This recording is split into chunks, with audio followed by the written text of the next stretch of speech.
All right, Coach. First off, just kind of talk about the weekend, and obviously it was a good weekend for the Broncos, and just kind of talk about the overall team success. Yeah, it was a great weekend. We won the series at Miami of Ohio going in. They were the number one team, sitting at 10-2 in league play, and now we're one game behind them, sitting in fourth place. And you never can get enough, but to not be satisfied with 3-1, I think would be a mistake on my behalf. I told our guys at the end of the series, we're just going to leave this game that got away with us from us on Sunday. We're going to leave it right here, and we're going to walk out of here heads high, knowing that we won 3. Because had you won your last 3, you would think you won the World Series. So it's tough walking out losing your last game of the 4. But we played good baseball, and the 3-1 record shows that.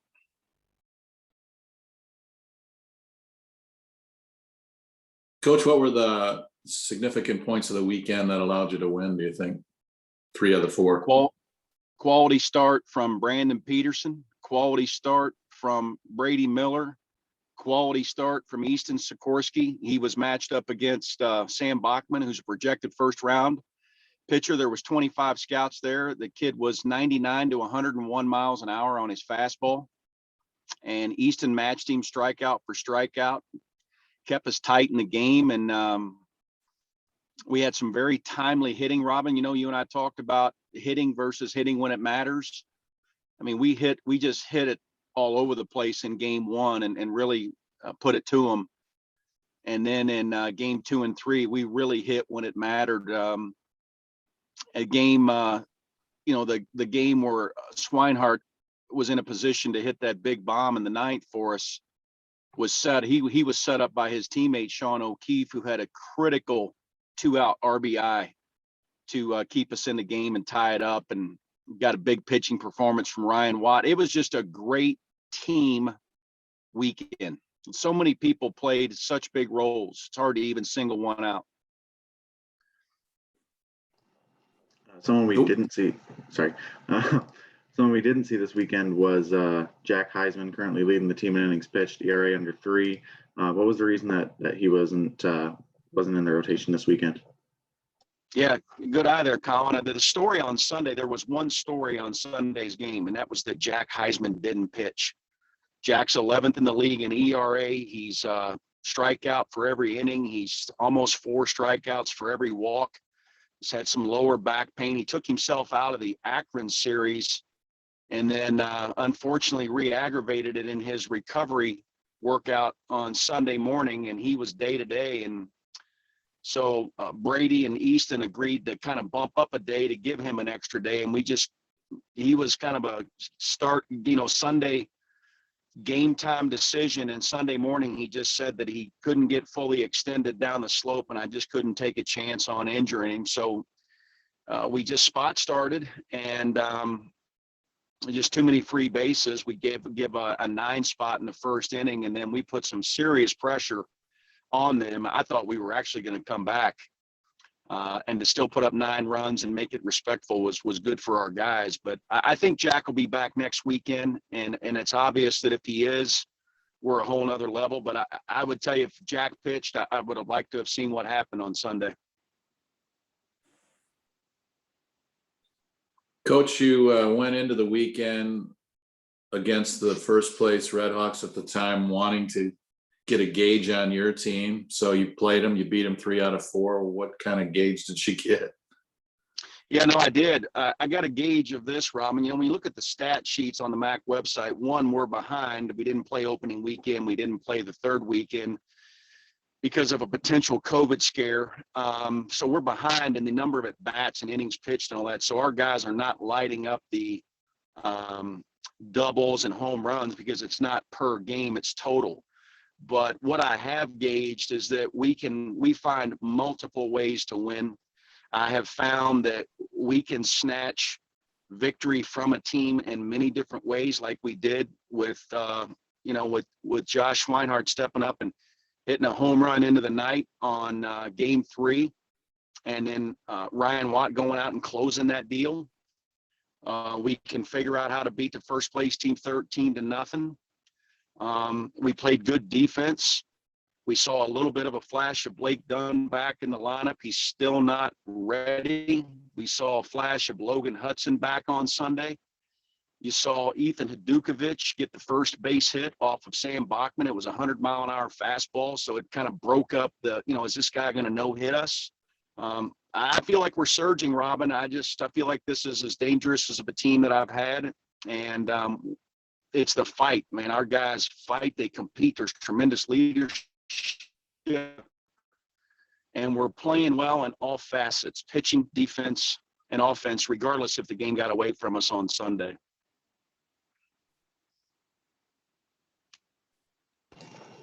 Speaking of, that game on Sunday, the bats heating up. Drew DeVine was 4 for 4 in that game, I believe, a pair of doubles. What did you see from him over this weekend, and how do you like him sort of getting even more on track? Well, I'm still waiting on a thank you note from Drew because the 9-hole is the magic spot. McIntyre was struggling. I put him in the 9, and he went off and has never looked back. That's where Greg Budig was sitting when he hit the 2 home runs at Ball State. So I put Drew in the 9 yesterday because he's been struggling. Even though he leads the team in home runs, some of that was early. He leads the team in walks, but he's had too many strikeouts, and I just feel like his approach, I think he's trying to do too much. So I tried to make him as comfortable as possible yesterday. I put him in the 9-hole, and I told him to just try to, Petro and I both been talking to him about just trying to use the whole field. When he led the team in doubles in 2019 and was a second-team All-MAC performer, he didn't just get that because he's a great shortstop. He got that because he was an offensive great shortstop. But he was known for splitting the right center gap, often with many of his 16 doubles, and he hasn't done that this year. He had a double down the right field line and a double down the left field line, and when Drew starts using the whole field, he becomes a very dangerous hitter.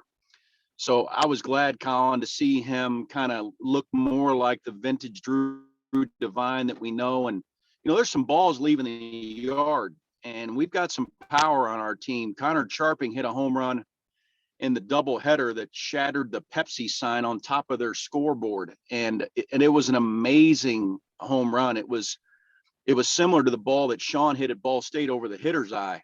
And I think that the guys, they sense that, they feel like that they have an appetite for that. And I don't blame them. I would be too, but when guys start getting pull conscious, makes it easy to pitch to them. And if Drew will show the pitching that he will take them to right center, he becomes more difficult to pitch to. So I was excited to see him get going. If that's another click in our offense, and Blake Dunn's another click in our offense, and Hadukovich and Hudson, I'm going to be begging somebody to help me make a lineup. Coach Brandon Peterson has kind of really rounded out your starting rotation on the weekend. What's been the change in his, his whole approach and how he's been able to make such an impact here in the last couple of weeks? Health is wealth, Robin. He's healthy. He hasn't been healthy. I've just never coached a player that's been so plagued by just unique, frustrating injuries. And then to have, Tommy John, and he was in limited usage when that happened. I think he had thrown a total of 7 innings that year when he injured himself. He's just finally healthy. And I'm so happy for him that he is. And he's been so patient, and he's remained a good teammate. He's remained optimistic, but he's strike one, Robin. I mean, he's strike one all day. He doesn't get in deep counts. He still had, several strikeouts in his outing, and we were going to CG him, and we got that bad rainstorm, and he wanted to go back out. He was bulldogging it, but he had sat for almost an hour and 45 minutes, and he was at 75 pitches, and I just couldn't reheat him at that point. We had a 7-0 lead, but the wind was blowing out all weekend. And I just didn't feel like many leads were safe. Miami didn't feel like their lead was safe, even when they scored 9 in the first. But he really gets us out of the gate, Robin. I mean, it's not a prototypical Friday night guy either. It's a mid to high 80 lefty, spins it, and has a nice little change up, good tempo.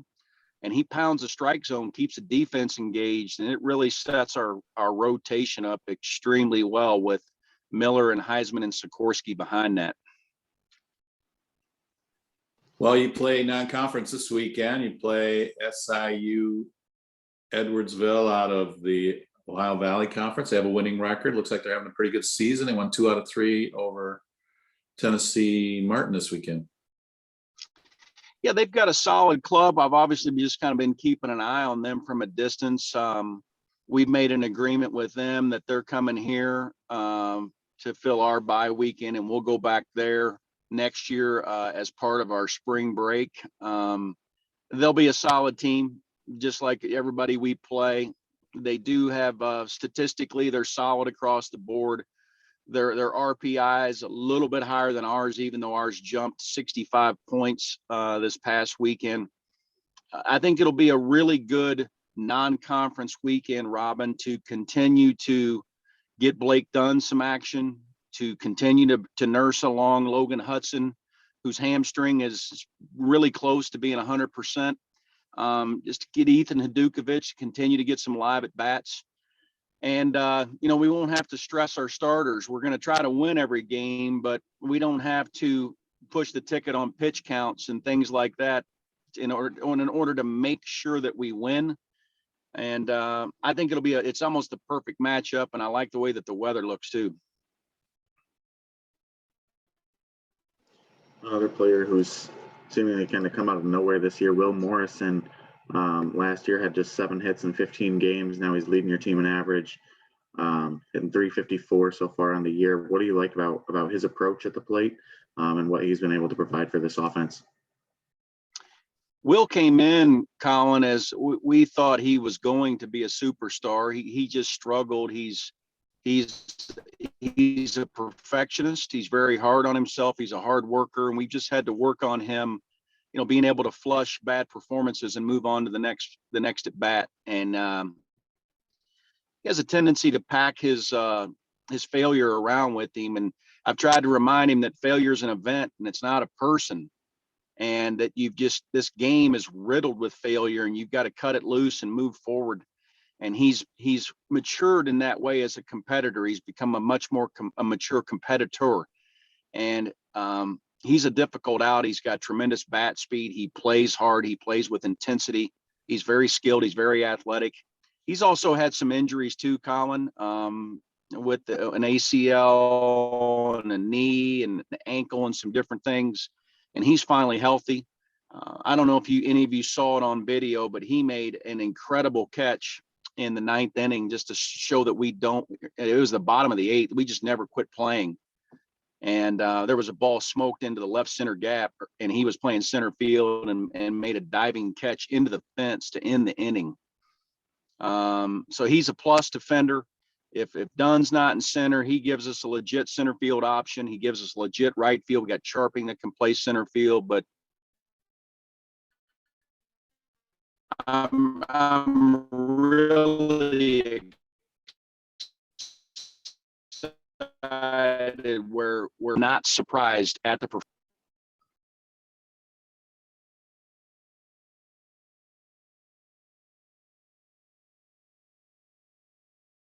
All right, Coach, you were breaking up a little bit there, but just one last from me is Blake Dunn. Is he pain-free, or is it just a matter of regaining his timing? What's the status with Blake? You got him in there, and he's fighting through it, but it's, hitting 100-mile-an-hour baseballs thrown at you is kind of a tough thing to do. I mean, you haven't done it for 6 weeks.